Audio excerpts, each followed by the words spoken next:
Bapak Mama serta saudara-saudari, Salam. Selamat hari Minggu. Apa kabar di minggu terakhir bulan Oktober ini? Baik, tapi panas Bapak Mama.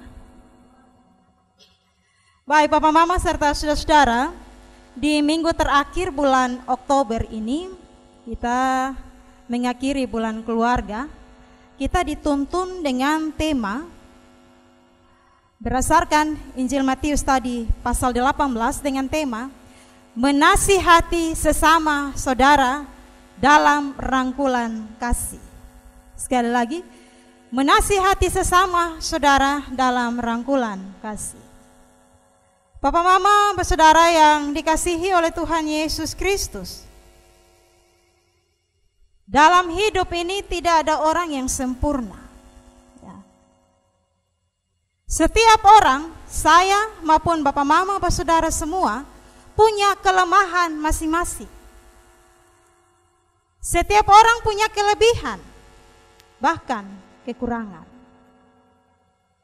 Kalau kita dapati itu pada tiap orang, maka jangan jadikan itu sebagai buah bibir di mana-mana. Jangan kita sindir sana, kita sindir sini. Jangan kita gosip sana, gosip sini, dan seterusnya. Ada baiknya Bapak Mama kita bicara dengan yang bersangkutan. Kenyataan yang terjadi Bapak Mama, kalau satu kekurangan, ini hari desu viral.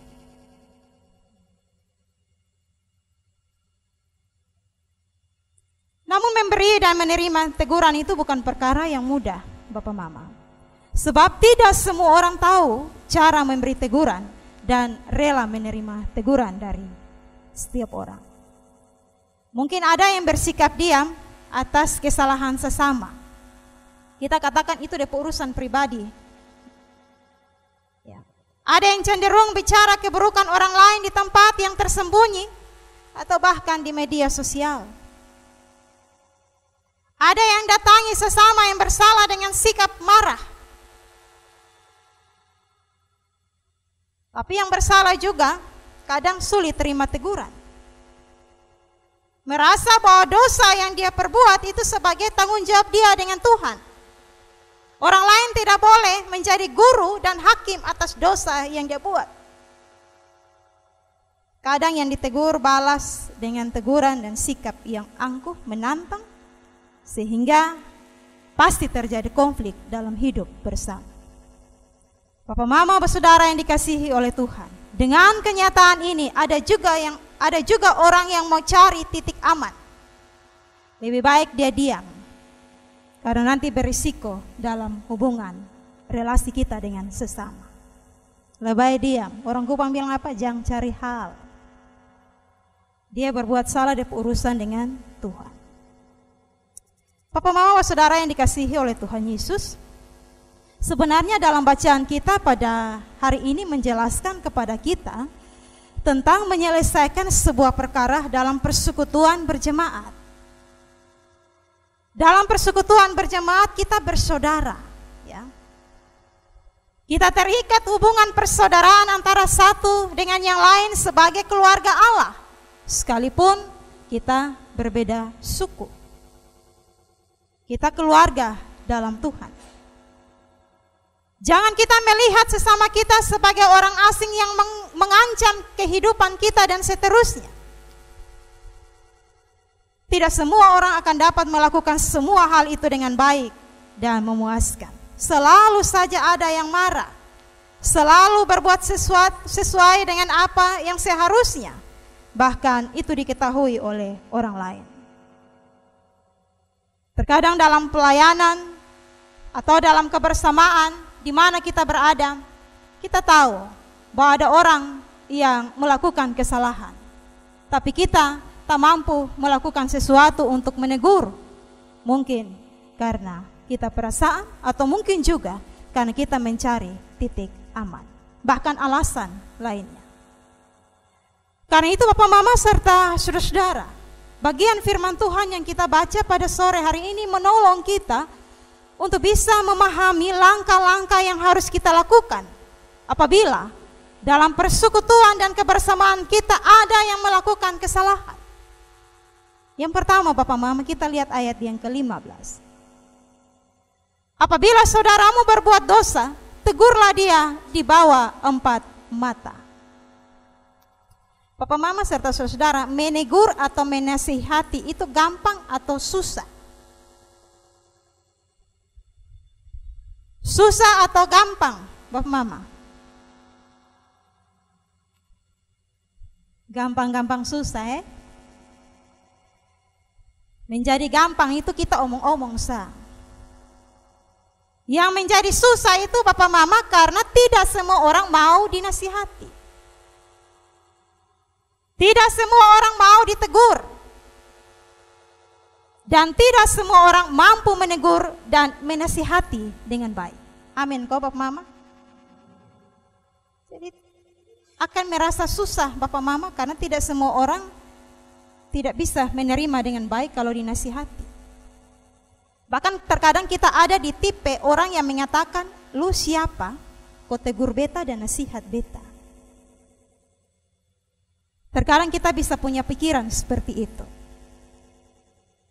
Susah yang kedua Bapak Mama, kalau kita menegur dan memberikan nasihat, kita perlu berkaca pada diri kita sendiri. Melihat pada diri kita sendiri, apakah kita sudah menjadi penasihat dan penegur yang baik atau tidak. Jangan sampai Bapak Mama kita boleh memberikan nasihat yang luar biasa pada orang lain, tapi diri kita tidak semestinya demikian. Ini juga susah. Karena itu Bapak Mama, Tuhan Yesus menolong kita dengan cara yang benar. Yaitu, jika ada saudaramu yang berbuat salah, tegurlah dia di bawah 4 mata. Ketemu dia sendiri, bicara baik-baik dengan dia. Berbicara dari hati ke hati. Nah, kenapa harus 4 mata Bapak Mama? Karena seringkali kita sendiri secara pribadi, kita tidak mau orang menegur kita di depan umum, siapapun dia. Karena ada nilai etisnya di sini. Mari kita datang ketemu dia dan berbicara dengan dia, karena ini persoalan pribadi. Mungkin persoalan pelayanan atau mungkin persoalan dalam keluarga. Kita bersahabat. Kita bersaudara. Kita rekan sepelayanan. Kita sebagai orang tua dan anak. Dan ini mesti dilakukan oleh kita. Nah, terkadang Bapak Mama yang kita lakukan ialah bukan bertemu 4 mata dengan yang bersangkutan, tapi kita berbicara 4 mata dengan orang lain. Di bawah 4 mata ini berarti Bapak Mama, satu berbicara, satu mendengarkan. Ya, ada terjadi dialog yang bergantian. Tidak ada yang saling ngotot, tapi saling mendengarkan. Tidak saling menghakimi, tapi saling menasihati dalam rangkulan kasih. Nah, memang Bapak Mama untuk berdialog dari hati ke hati ini dibutuhkan pertama-tama kerendahan hati, bahkan keterbukaan satu dengan yang lain. Di sini Bapak Mama kita dituntut untuk bagaimana kita rela dan saling mendengarkan agar tercipta saling memahami, bahkan saling mengampuni. Dan ini tentu bukan pekerjaan yang mudah. Karena itulah tidak jarang Bapak Mama orang bersembunyi dari pertemuan dua pribadi. Dia lebih nyaman untuk mengkritik pihak yang lain melalui media sosial. Ya, terkadang Bapak Mama tidak saja soal pelayanan, tapi soal dalam rumah tangga, suami, istri. Ya. Ketika ada persoalan, tidak duduk bersama, omong dari hati ke hati, muat di Facebook, WA. Kalau semua di situ Bapak Mama jangan heran kalau berbagai komentar masuk. Kenapa Laisai? Kenapa Cin? Nah, soal di situ Bapak Mama. Ada persoalan dalam kehidupan rumah tangga, masalah pertemanan. Langkah pertama Tuhan bilang bertemu di bawah 4 mata. Kalau kita mengasihi sesama, tentulah kita tahu bagaimana caranya. Semua itu didasarkan pada kasih.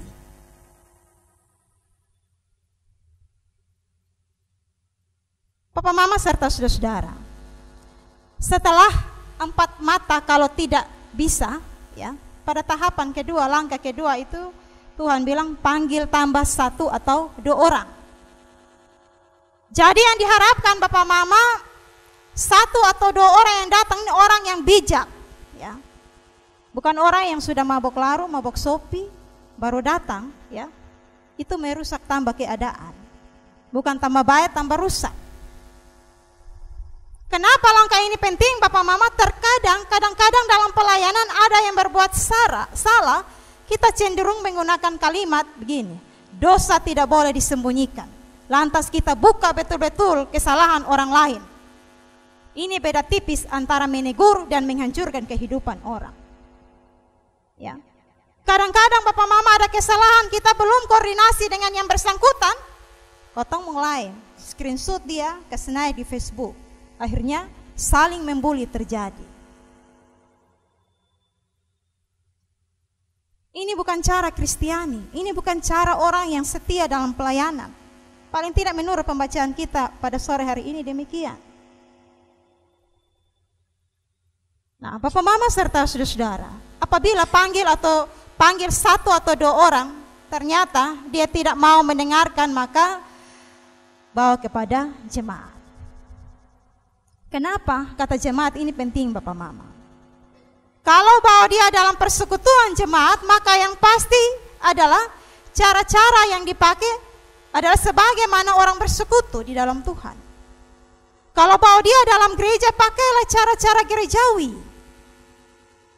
Kalau bawa dia dalam tubuh Kristus, pakailah cara-cara Kristus sesuai dengan apa yang Kristus mau.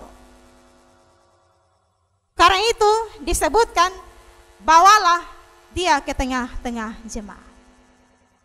Kalau nanti ternyata dia tidak juga mau mendengarkan nasihat jemaat, Bapak Mama, bacaan Alkitab bilang, anggaplah dia sebagai orang yang berdosa atau sebagai pemungut cukai.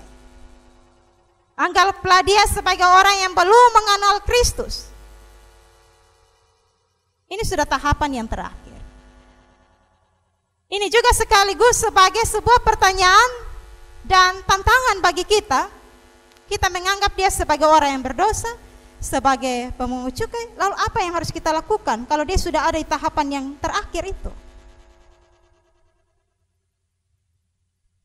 Kalau sudah sampai pada tahap ini, Bapak Mama, yang harus kita lakukan ialah berdoa. Kita mesti menyelamatkan dia. Karena yang bisa merubah seseorang itu hanya Tuhan. Karena itu kalau kita harus berdoa, kita menyerahkan semua kepada Tuhan dan kita menunggu waktu Tuhan.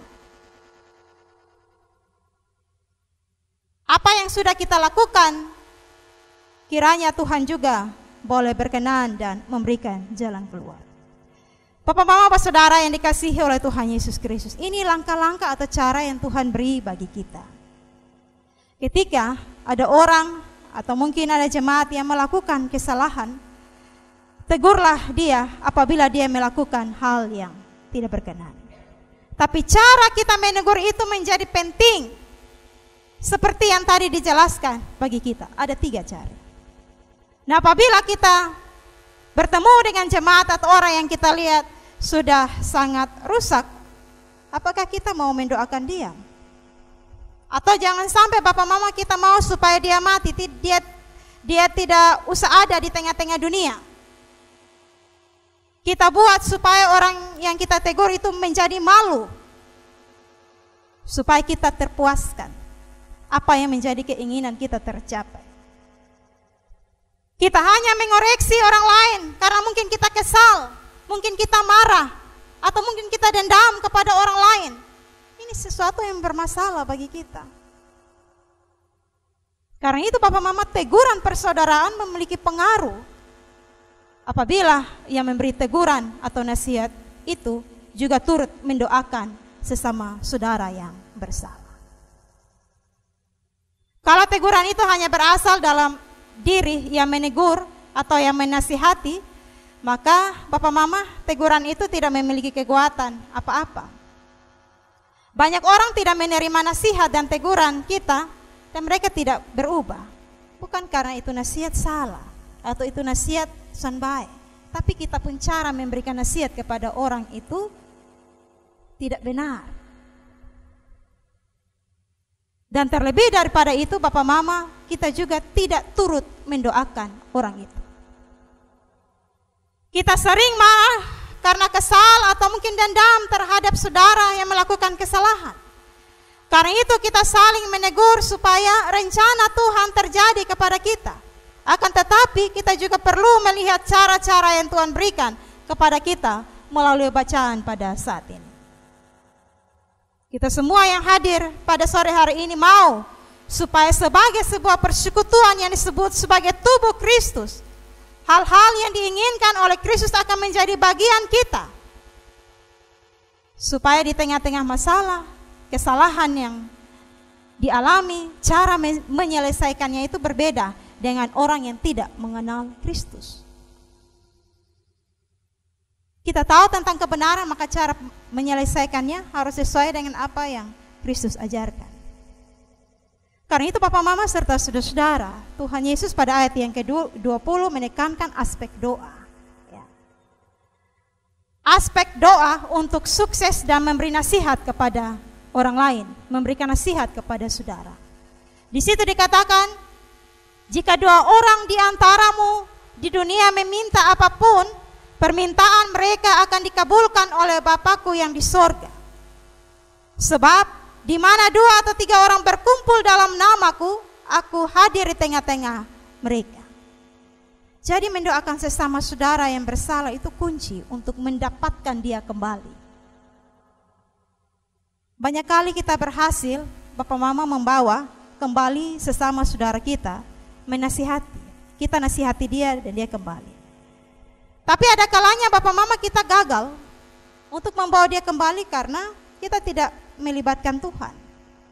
Kita lebih banyak mengandalkan strategi kita. Bagaimana cara kok supaya nasihat kita bisa sampai kepada dia. Atau mungkin bagaimana cara kita menjatuhkan orang. Atau mungkin kita pakai ketokohan kita, pengaruh kita untuk memberikan nasihat. Daripada kita melibatkan atau mengandalkan Tuhan. Di situ kita gagal. Karena itu Bapak Mama serta saudara-saudara, saya Bapak Mama saudara semua yang hadir pada malam hari ini, kita punya kekurangan. Dan mari kita belajar daripada langkah-langkah yang sudah Tuhan Yesus ajarkan bagi kita semua. Dan melalui firman Tuhan pada sore hari ini ada 2 hal yang kita renungkan. Yang pertama, bahwa tidak semua orang bisa jalani kehidupan sesuai dengan harapan orang lain. Karena itu, panggilan kita semua melalui firman Tuhan pada sore hari ini, Tuhan mau ingatkan bahwa mari kita bangun hidup sebagai orang bersaudara. Sebagai satu persekutuan di dalam Tuhan, itu ada aturannya. Untuk bisa saling baku jaga. Bukankah di gereja Masehi Injili di Timor ini kita semua dipanggil untuk merawat persekutuan dan hidup bersama? Karena itu Bapak Mama, langkah ini harus menjadi langkah dalam hidup bersama. Bagaimana kita bertemu, kita berbicara dari hati ke hati. Bukan kita marah, bukan kita emosi dan juga bukan kita memaksakan kehendak kita supaya orang lain bisa mengikuti. Tapi bagaimana kita berbicara dari hati ke hati sebagai orang bersaudara. Karena orang yang baku sayang selalu punya jalan untuk menyelesaikan persoalan. Amin kok? Jadi orang yang baku sayang itu dia punya jalan untuk bisa menyelesaikan persoalan. Itu yang pertama. Yang kedua, kita ini adalah keluarga Allah yang ada dalam rancangan keselamatan Allah di dalam Kristus. Tidak ada orang yang sempurna di dunia ini. Sekali lagi, tidak ada orang yang sempurna di dunia ini. Karena itu, berdoalah kepada Tuhan, minta hikmat untuk kita bisa saling menasihati, saling menegur, bukan dengan nada yang kasar. Atau mungkin kita menasihati dengan hal-hal yang harus mengikuti keinginan kita. Tapi bagaimana kita menasihati dalam rangkulan kasih? Agar dalam karya keselamatan yang dianugerahkan Allah dalam Yesus Kristus, kita mampu menikmatinya dalam kebersamaan. Dan tentu itu dimulai dari lingkup yang lebih kecil, dari dalam keluarga kita, dari dalam rumah tangga kita. Sekalipun Bapak Mama minggu ini merupakan minggu terakhir di bulan Oktober, tapi kita masih hidup, kita masih tetap hidup dalam keluarga, kita masih ada dalam rumah tangga kita masing-masing. Karena itu mulai kita menasihati, saling memberikan nasihat itu dari dalam keluarga kita. Bagaimana kita merangkul saudara kita, suami, istri, anak-anak kita dengan kasih, supaya karya dan rencana Allah juga terjadi dalam kehidupan keluarga kita. Kembalilah dalam kehidupan dan pergumulan kita. Rangkulah sesama kita dengan kasih, nasihatilah satu dengan yang lain dengan cara yang sudah Tuhan ajarkan bagi kita semua. Tuhan memberkati kita dengan firman-Nya. Amin.